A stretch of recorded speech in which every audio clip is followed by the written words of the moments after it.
अस्सलाम वालेकुम नाजरीन, आप देख रहे हैं प्रोग्राम रियासत और अवाम और मैं हूं मारिया जदू। नाजरीन, प्रोग्राम में बात करेंगे मुल्क की सियासत में इस वक्त जो हलचल हो रही है उस हवाले से, क्योंकि नवाज शरीफ साहब ने हुकूमत को लंदन बुला लिया है। नवाज शरीफ ने पार्टी का हंगामी इजलास बुलाया है। नवाज शरीफ की सरबराही में इजलास होने जा रहा है लंदन में, जिसमें मुख्तलिफ फैसले होंगे। कौन कौन से बड़े फैसले होने जा रहे हैं उन पर बात करेंगे, क्योंकि इस वक्त वजीर आजम और वफाकी वज़रा कुछ दिनों में जल्द लंदन के लिए भी रवाना होंगे। और तो और इस वक्त बात चल रही है कबल अज़ वक्त इंतखाबात के हवाले से भी। तो कबल अज़ वक्त इंतखाबात कब होने वाले हैं और किस किस चीज़ पर इस वक्त नवाज शरीफ साहब को तहफ़्फ़ुज़ात हैं, कौन कौन सी चीज़ों पे वो बात करने जा रहे हैं, इस इजलास में उस पर बात करेंगे। और इस वक्त हुकूमती जमात नून लीग ने मुख्तलिफ जल्द से जुलूस और वर्कर्स कन्वेंशन करने का भी फैसला किया है। तो ये स्ट्रैटेजी कहाँ पर जाएगी उस पर बात करेंगे। उसके साथ साथ प्रोग्राम के दूसरे हिस्से में नाज़रीन हम बात करेंगे पंजाब में इस वक्त जो बहरान आया हुआ है, शदीद बहरान है, आइनी बहरान है ये, क्योंकि इस वक्त सदर ने वज़ीर आज़म की समरी मुस्तरद कर दी है, जबकि हुकूमत ने सदर का फैसला मानने से मुस्तरद कर दिया है। तो ये क्या सिचुएशन चल रही है? हुकूमत ने कैबिनेट डिवीजन से नोटिफिकेशन जारी करवा गवर्नर उमर चीमा को ओहदे से हटवा दिया है। वो कह रहे हैं कि मैं अभी तक ओहदे पे हूँ, मैं नहीं हटा। ये क्या सिचुएशन चल रही है? परवेज इलाही साहब ने कायम मकाम गवर्नर का हरफ लेने से इनकार कर दिया। तो ये हर तरफ जो इस वक्त इनकार की लहर चल रही है, इस पे बात करेंगे। और मुनखरिफ अरकान के खिलाफ फैसला आया तो हमजा शहबाज शरीफ का मुस्तकबिल क्या होगा, इस पर भी बात करेंगे। क्या वो फिर आगे अदम एतमाद की सूरत हाल फिर से एक दफ़ा रिपीट होने जा रही है? जो पहले विफाक में हुआ, क्या वो पंजाब में भी होने जा रहा है? इस पर बात करेंगे। नाज़रीन, मेरे साथ स्टूडियोज़ में मौजूद है सहाफ़ी तजज़ियाकार अदील वड़ाइच, और हमें असदुल्ला खान साहब ने भी ज्वाइन किया है टेलीफोन कॉल के थ्रू। वो भी सीनियर सहाफ़ी, उनसे ही बात करेंगे। लेकिन अदील, मैं प्रोग्राम का आगाज़ आपसे करूँगी। ये बताइएगा, पहले तो कह रहे थे चले एक हुकूमत आई है, लेकिन अब बहुत सारे सवालात, अवाम ये सवाल कर रही है कि वो शख्स जो लंदन में है, जिसके ऊपर बहुत सारे इल्ज़ामात हैं, मुल्ज़िम डिक्लेयर हो चुका है, लेकिन उसके बावजूद वो इस वक्त पाकिस्तान में जो हुकूमत है, मौजूदा वज़ीर आज़म है और जो मुख्तलिफ वज़रा हैं, उनको लंदन बुला रहे हैं। देखें, पार्टी के कायद तो हैं ना, मियां नवाज शरीफ की पार्टी में अहमियत ख़त्म तो नहीं हुई, बल्कि वो पार्टी में नाअहल हैं, उनके पास किसी किस्म का कोई ओहदा नहीं है। ओहदा नहीं है। और देखें, लेकिन अमलन तो पार्टी वही चला रहे हैं। अब सवाल ये है कि ये हंगामी इजलास क्यों बुलाया गया है? वीडियो लिंक पर आने से मियां नवाज शरीफ साहब ने क्यों इनकार कर दिया और उन्होंने कहा कि नहीं, आप लोग फौरी पहुँचें? उसकी बड़ी वजह यह है कि कोई भी ये तसव्वुर नहीं कर रहा था कि इमरान खान की हुकूमत के ख़ात्मे के बाद सूरत हाल इस तरह से हो जाएगी, सियासी तौर पर भी, मुआशी तौर पर भी। सियासी तौर पर इसलिए कि देखें, इमरान खान का जो बयानिया है उसे कोई तस्लीम करे या ना करे, लेकिन वोटर, अवाम, उनका फॉलोअर, वो उसको बाय कर रहा है। और इस वक्त वो उनके सियासी हरीफों के लिए दर्द सर बन गया है। इस वक्त जो सबसे ज़्यादा कंसर्न है मियां नवाज शरीफ साहब का, जिसकी वजह से ये फौरी तौर पर ये तलबी हुई है, उसमें वो ये कह रहे हैं कि इमरान खान का जिस तरह से बयानिया चल रहा है और प्रेशर भी जिस तरह से बढ़ता दिखाई दे रहा है, अगर इलेक्शन कबल अज़ वक्त हो जाते हैं, क्योंकि मैंने आपको पहले भी बताया था, खुद नून लीग ने इसकी तस्दीक भी की थी कि जी 2023 के अक्टूबर से पहले इलेक्शन नहीं कराने, लेकिन अब हालात बदलते दिखाई दे रहे हैं। उसमें बहुत बड़ा जो फैक्टर है, एक तो सियासी फैक्टर है, या मुआशी फैक्टर भी बहुत बड़ा मुआशी फैक्टर है। उसमें जब वो देख रहे हैं कि प्रेशर बढ़ रहा है, इंतखाबात अगर कबल अज़ वक्त हो जाते हैं, चीज़ें कंट्रोल में नहीं रहती, तो उस सूरत में नून लीग की तैयारी क्या है? तो देखा जाए कि नून लीग ने एक ऐसे वक्त में हुकूमत ली है, तमाम जमातों ने ली है, लेकिन सरबराही तो उसकी नून लीग कर रही है। एक ऐसे वक्त में इन्होंने हुकूमत ली है जिसमें महंगाई का इशू ने एक महीने में ही सारी परसेप्शन खराब करके रख दी है। वो जो काबिल तरीन मंजे हुए लोगों की टीम से मुतल्लिक बेहतरीन एडमिनिस्ट्रेटर और बेहतरीन गवर्नेंस के जो मामला थे, वो इस महीने में उसे बड़ा धचका लगा। ठीक है, अगले 1-2 महीनों में इसको एड्रेस करने की कोशिश की जाएगी, हो सकता है ये चीजें एड्रेस हो भी जाएं, लेकिन मसला ये है कि अगर अर्ली इलेक्शन हो जाते हैं, फिर तो नून लीग की तैयारी नहीं होगी इस माहौल में। उसके बाद जो महंगाई का इशू है, फिर जो डॉलर बेकाबू होता जा रहा है, आपके जो फॉरेन करेंसी, जो आपके जो रिजर्व्स हैं, वो जिस तरह से उसमें कमी आती जा रही है, और अगले 2 से 3 महीनों में आपको 5 से 7 अरब डॉलर चाहिए। आईएमएफ जो है वो खिलाफे तवक्को, आईएमएफ ने, यानी तवक्को ये की जा रही थी कि जो आईएमएफ आकर कोई मदद करेगा, इस वक्त सिचुएशन ये बनी थी कि पाकिस्तान अमेरिका के ताल्लुकात में कोई बेहतरी आएगी। फिर दोस्त ममालिक जिन पे हमेशा जो इत्तफाक किया जाता है, दोस्त ममालिक जो हैं वो आगे बढ़ेंगे, लेकिन दोस्त ममालिक ने भी कह दिया आईएमएफ डिसिप्लिन में रहेंगे तो मदद करेंगे, क्योंकि आलमी बरादरी ने ओवरऑल इस हवाले से जो फैसला कर रखा है। तो ऐसे में अब पेट्रोल की कीमतें भी बढ़ानी है, यानी जो हुकूमत पेट्रोल की कीमत इकट्ठे या 1-2 महीनों में 30-40 रुपए बढ़ाएगी, वो अगले चंद महीनों में इलेक्शन में कैसे जाएगी? ये तो इंतहाई गैर मकबूल फैसला होगा। कोई ये नहीं देखता, सोचता, अवाम नहीं फिर ये देखते जी इमरान खान ने किस मकसद के लिए बढ़ाया था, क्यों बढ़ाया था, ये क्यों बढ़ा रहे हैं, मजबूरी है, आलमी मार्केट है, डॉलर का रेट है। लोग नहीं ये देखते। लोग कहते हैं जी हमें चाहिए रिलीफ। इलेक्शन से, अगर इलेक्शन कबल अज वक्त हो जाते हैं, जिस तरह की अब नून लीग के अपने लोगों ने बात करनी शुरू कर दी है, इसहाक डार साहब ने एक टीवी इंटरव्यू में कह दिया है, इंदिया दे दिया है कि अक्टूबर तक ये पार्टी के अंदर बात हो रही है। तो ऐसे में तो नून लीग की तैयारी ही नहीं है। उसके बाद फिर मुआशी पॉलिसियों के हवाले से इसहाक डार साहब और मिफ्ता इस्माइल साहब की पॉलिसी में फर्क नजर आ रहा है। वो इस पॉलिसी के बहुत सारे मामलात इससे इख्तलाफ रखते हैं इसहाक डार साहब, और ये रिसेंटली 1-2 टीवी इंटरव्यूज में उन्होंने ये इस इख्तलाफ का इजहार भी किया है। अब नून लीग ने एक फैसला किया है, मैं ये आपको बताता चलूं कि जिस तरह पाकिस्तान तहरीक इंसाफ इस वक्त अवामी जलसों में, वर्कर्स कन्वेंशन में, रैलियों में उसके लिए निकल पड़ी है, इसी तरह नून लीग ने भी वर्कर्स कन्वेंशन, जलसे, जुलूस, रैलियां निकालने का फैसला किया है और उसी पेस पे लेके जाने का फैसला किया है जिस पेस पे पाकिस्तान तहरीक इंसाफ जो है ये सब कुछ कर रही है। उसकी रीजन ये है कि नून लीग के अंदर अब ये राय बढ़ती जा रही है। असद की तरफ भी जाते हैं, असद से पूछते हैं, असद, मुस्लिम लीग नून कायद नवाज शरीफ ने पार्टी का हंगामी इजलास बुलाया है लंदन में, कुछ तहफ़्फ़ुज़ात हैं पेट्रोलियम मसनूआत के हवाले से और भी बहुत सारे ऐसे फैसले हैं जो इस वक्त गवर्नमेंट बनी है, उस हवाले से भी।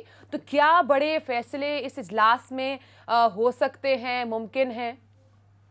देखिए, 2 दिन पहले मेरी और कुछ लाहौर के सहाफ़ियों की वज़ीर-ए-आज़म शहबाज शरीफ साहब से मुलाकात हुई। उनकी तकरीबन 1.5 घंटे की गुफ्तगू थी, जिसमें हमारे सवाल भी शामिल थे और उस पर उन्होंने तफसीली जवाब दिए। मैं उनकी गुफ्तगू को 3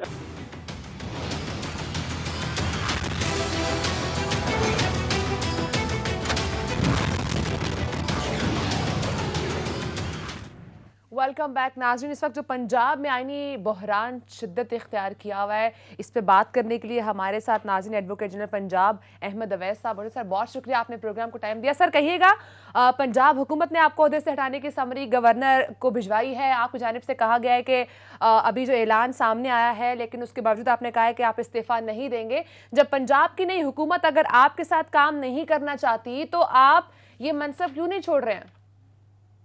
देखिए, बात यह है कि मेरी अपॉइंटमेंट जो है वो it is by the governor और रिमूवल भी गवर्नर करेंगे। तो इसलिए मैं जो है वो गवर्नर, आज इनका निज़ाम पूरा होगा तो मैं तो इस हुकूमत के साथ तो मैं बिल्कुल काम करने को या अपने आप को इनके ऊपर इम्पोज करने को तो तैयार नहीं होना चाहिए मुझे। ये बताइएगा कि पंजाब में आईनी बहरान संगीन हो चुका है, कई हफ्तों से हुकूमत गायब है, काबीना डिवीजन की जानिब से गवर्नर को हटाने का नोटिफिकेशन जारी कर दिया गया है, मगर वो ओहदा छोड़ने के लिए तैयार नहीं है। तो मामलात कहाँ जाते दिखाई दे रहे हैं? हल क्या है ये जो बहरान पैदा हो गया? एक ही तरीका बिल्कुल, इसका वे आउट जो है ना, अपने सारे डिफरेंसेस को बालाए ताक रख के in the interest of Pakistan के आइन को सख्ती से थाम लें, पकड़ लें और उसकी प्रोविजन के ऊपर सब मिलके कंसेंसस से अमल करें। इक़्तिदार आना जाना है, सुबह शाम की बात होती है, आज इधर है कल उधर है, ये हुमा इधर से उड़ा तो उधर बैठ गया और उधर से चिड़िया उड़ी तो उधर चली गई। ये तो मामला ऐसे ही होते हैं, लेकिन हमें असूल परस्ती नहीं छोड़नी चाहिए। जो आइन में है, रूल ऑफ लॉ के कॉन्सेप्ट को डेवलप करना ही जो है हमारी साल्वेशन है और इसी में बका है पाकिस्तान की, इसी में सालमियत है पाकिस्तान की। और इसी वजह से आर्टिकल 5 जो है वो इंतहाई अहम है, उसको समझने की जरूरत है कि loyalty to state and obedience to constitution.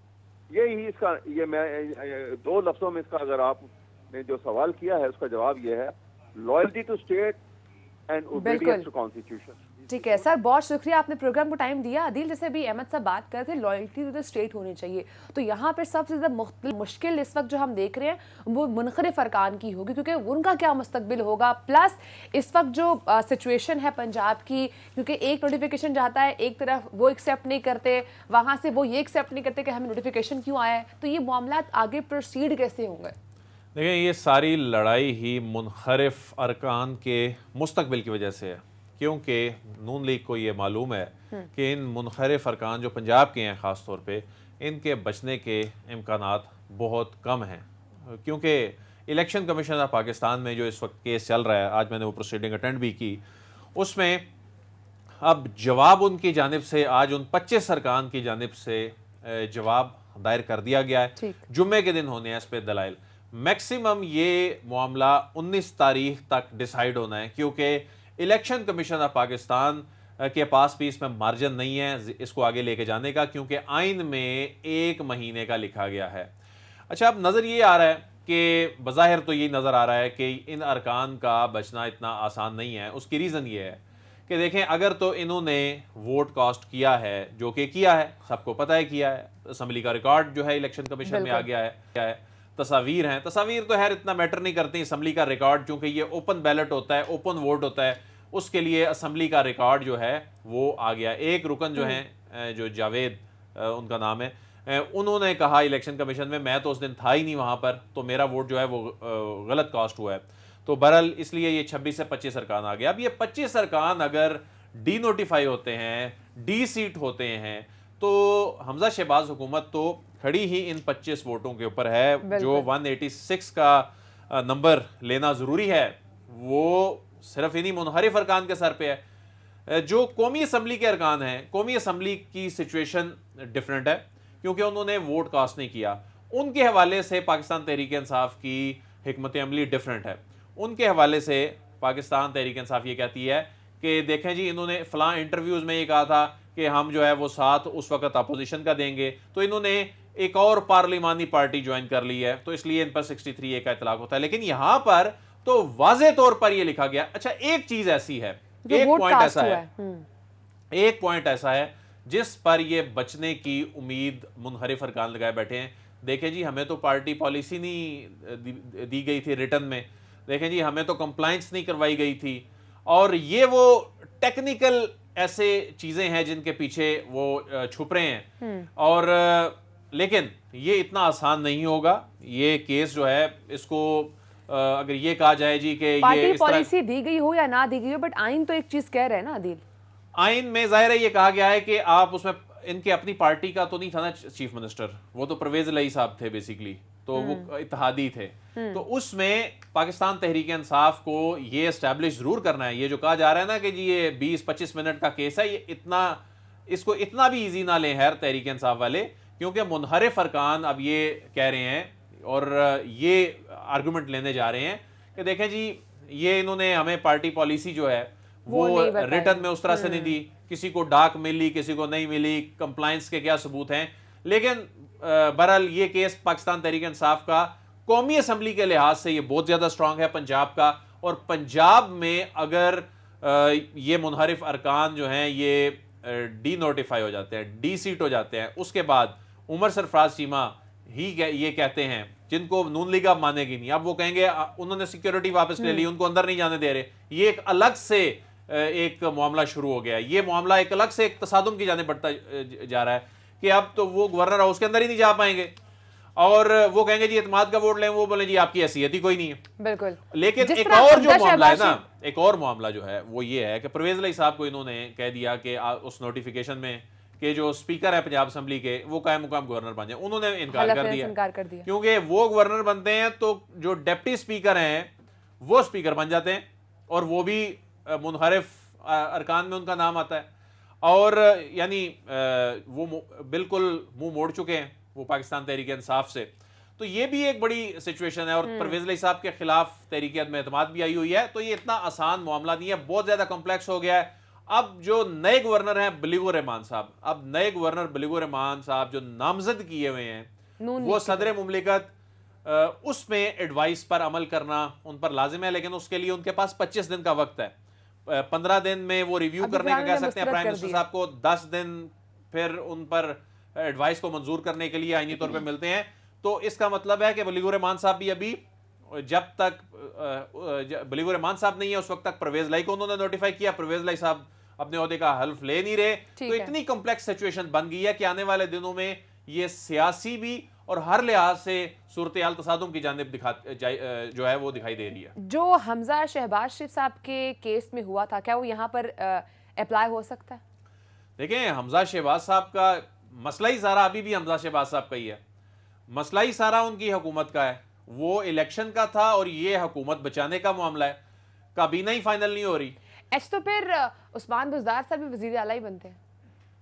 वो उन्होंने तो कहा है जी कि हमारे तो वज़ीर आला वही, वो तो इनको मान ही नहीं रहे। लेकिन हकीकत बात तो ये है कि देखा जाए तो यानी इस वक्त तो हमजा शहबाज साहब हर लिहाज से तमाम चीज़ें, पावर्स वो उनके पास आ चुकी हैं, वो वज़ीर आला हैं।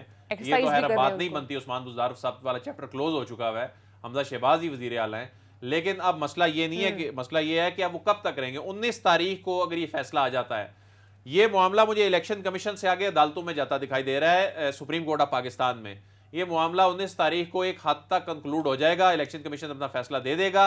अगर ये मुनहरिफ अरकान, अगर इलेक्शन कमीशन ये कहता है कि जी ये साबित हो गया कि ये मुनहरिफ अरकान है, 63A का इतलाक इन पर होता है, उस सूरत में वो एतमाद का वोट अब कौन कहेगा लेने के लिए? परवेज लाई साहब बन नहीं रहे गवर्नर, कायम मुकाम गवर्नर, इनको ये मानेंगे नहीं उमर सरफराज चीमा को। तो अब ये मामला सुप्रीम कोर्ट पीटीआई भी लेके जाएगी गवर्नर वाले मामले पर, और उसके बाद नून लीग ने भी ये लेकर जाना है अगर ये फैसला, और मुनहरिफ अरकान ने भी लेके जाना है अगर ये इलेक्शन कमीशन ऑफ पाकिस्तान से उनके खिलाफ आ जाता है। तो मैं यही पर आती कि इलेक्शन कमीशन अगर क्या कोई ऐसी कोई गुंजाइश निकलती है, क्या ऐसी कोई सिचुएशन हो सकती है कि जो मुनहरिफ अरकान के खिलाफ या जिनके हक में जो भी फैसला आता है, ऐसा हो सकता है कि कोई ऐसा फैसला आ जाए और ये डीसीट ना हो, ये तमाम मामला चलता रहे, तो फिर क्या सिचुएशन होगी?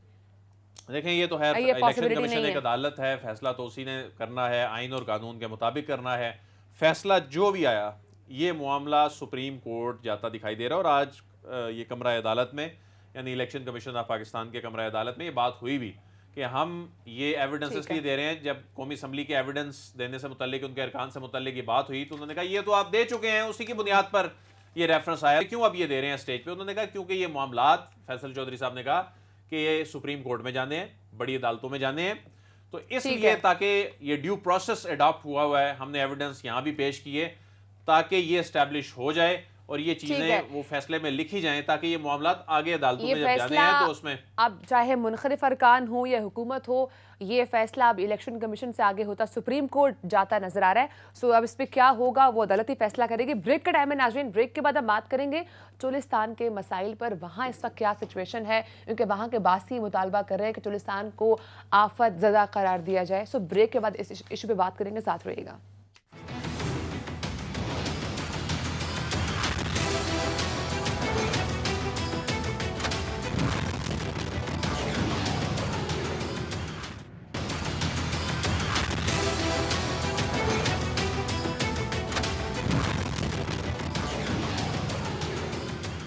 वेलकम बैक नाज़रीन, चोलिस्तान में खुश्क साली से सैकड़ों जानवर हलाक हो चुके हैं। लोग नकल मकानी पर इस वक्त मजबूर हो चुके हैं। तेज़ और शदीद गर्म हवाएं चोलिस्तान के लिए इस वक्त वबाले जान बन चुकी हैं। पानी वहाँ पर नायाब हो चुका है, लोग मजबूर हैं। लोग अपनी मजबूरी की दहाई किस तरह से दे रहे हैं नाज़रीन, ये आप पहले क्लिप देख लीजिए।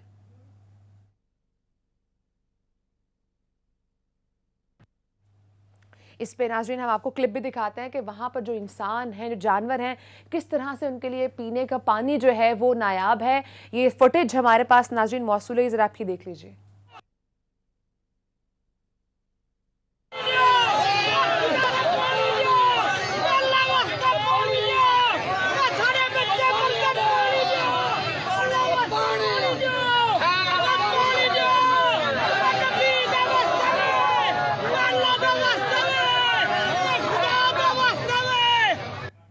अदिल, ये फुटेज आपने देखी है और जिस तरह से वो पानी का सिर्फ मुतालबा कर रहे हैं कि हमें पानी दे दो। मुतालबा नहीं कर रहे, दुहाइयां दे रहे हैं ये मिन्नतें कर रहे हैं और ये दुहाइयाँ जो हैं वो इक़्तिदार के ऐवानों में सुनाई नहीं दे रही। ये बहुत बड़ा वहाँ पर एक इंसानी अलमिया ये बन गया है। लेकिन क्या करें, दूसरी जानिब एक आइनी बहरान है जी। उस आइनी बहरान ने तमाम चीज़ों को मफलूज करके रखा हुआ है। अब ये देखें, ये बेसिकली तो पंजाब हुकूमत का काम है और वहाँ पर मौसमी तगय्युरात की वजह से कुछ अरसे से खुश्कसाली चल रही, ऊपर से हीट स्ट्रोक जो है वो शुरू हो गई है। सैकड़ों जानवर ये मर रहे हैं, मर चुके हैं इस वक्त। जो वहाँ पर जो अतराफ़ के इलाके हैं, वहाँ पर जो फसलें हैं उनका वो भी तबाह हो चुकी हैं पानी ना मिलने की वजह से। तो ना सिर्फ जानवर, मवेशी हलाक हो चुके हैं, तालाब खुश्क हो गए हैं, पीने का पानी ना जानवरों के लिए है ना इंसानों के लिए है। तो ये बहुत ही संगीन सूरत हाल है वहाँ पर। लेकिन इस वक्त मसला ये है कि पंजाब के अंदर सिर्फ वज़ीर आला ही हैं, मुतलका ना तो वजारतें हैं, वो आइनी बहरान से लड़ रहे हैं। और आईनी बहरान एक तरफ होता है, लेकिन जहां पर इंसान मर रहे हों, जहां पर जानवर मर रहे हों, क्या ये इन सियासतदानों को नजर नहीं आ रहा? देखें, इस वक्त तो मुल्क के अंदर सिर्फ एक ही इशू लग रहा है कि इलेक्शन कब होंगे। मुल्क के अंदर सिर्फ इस पे ही तमाम सियासी चाहे वो हुकूमती जमात हो, चाहे वो हुकूमती अपोजिशन की जमात है, जमात चाहे हो। पाकिस्तान तहरीक इंसाफ है। लेकिन इस वक्त इसको जिस अंदाज से नज़रअंदाज किया जा रहा है, अब ये मसला ये है कि हमारे मीडिया पे उस तरह से ये मामला हाईलाइट नहीं हुआ। ये भी बड़ा मसला है ना कि हमारे जो हुक्मरान होते हैं उनको जो चीज़ मीडिया पे हाइप क्रिएट होती है तब पता चलता है। अब वहाँ पर जो बदतरीन सूरत हाल है, वहाँ पर लोग नकल मकानी करने पर मजबूर हैं। वहाँ पर जो अतराफ़ के इलाकों में जिस तरह से फसलों को शदीद नुकसान पहुँचा है, बल्कि तबाह हो गई हैं, वहाँ पर मवेशी मर रहे हैं, वहाँ पर जो लोग जो चोलिस्तान जी अफसोसनाक सूरत हाल इस वक्त चोलिस्तान की है। नाजरीन, टाइम फॉर्चुनेटली अदील ख़त्म हो चुका है और इस वक्त हम सब की तमाम सियासी जो जमातें हैं उनसे यही रिक्वेस्ट है कि जो लोग मर रहे हैं, जो जानवर मर रहे हैं, जहाँ पर कहत साली आई हुई, वहाँ पर ध्यान दें और अपनी इस इंटरेस्ट से निकल कर यहाँ इस वक्त जो आवाम दुहाई दे रही है उसको सुने। टाइम ख़त्म हो चुका है नाजरीन। इन सब से कल मुलाकात होगी। अपना ख्याल रखिएगा। अल्लाह हाफ़िज़।